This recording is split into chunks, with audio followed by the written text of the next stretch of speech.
আজীবন স্বপ্ন ছিল একদিন চাঁদের মাটিতে পা রাখার, কিন্তু সেই স্বপ্নই রয়ে গিয়েছিল।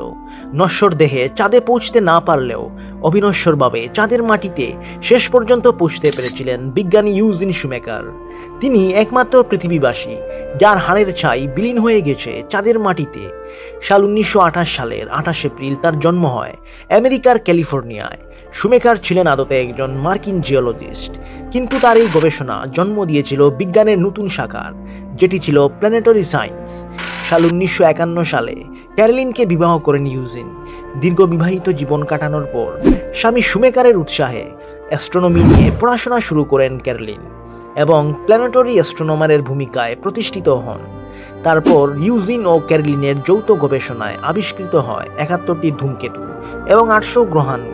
তাছাড়া 1993 সালে বিজ্ঞানী ডেবি এবং ক্যারলিনের সঙ্গে গবেষণায় একটি ধূমকেতু আবিষ্কার করেন ইউজিন, এবং এই আবিষ্কারের নাম দেওয়া হয় শুমেকার লেভি 9। আসলে উল্কাপিণ্ডের আঘাতে পৃথিবীর বুকে যে বিশাল গর্ত সৃষ্টি হয় তার অনুসন্ধান ও চর্চা করা ছিল শুমেকারের মূল কাজ।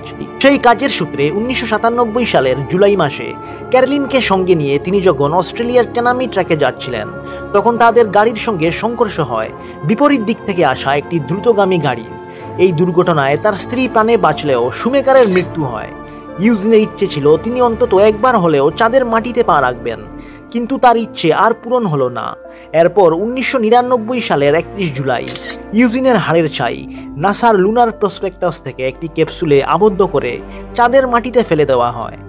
আর সারা জীবনের জন্য চাঁদে ঠাঁই হয় এই জ্যোতির্বিজ্ঞানীর, যা মানব ইতিহাসেও প্রথম এবং এখন পর্যন্ত একমাত্র ঘটনা।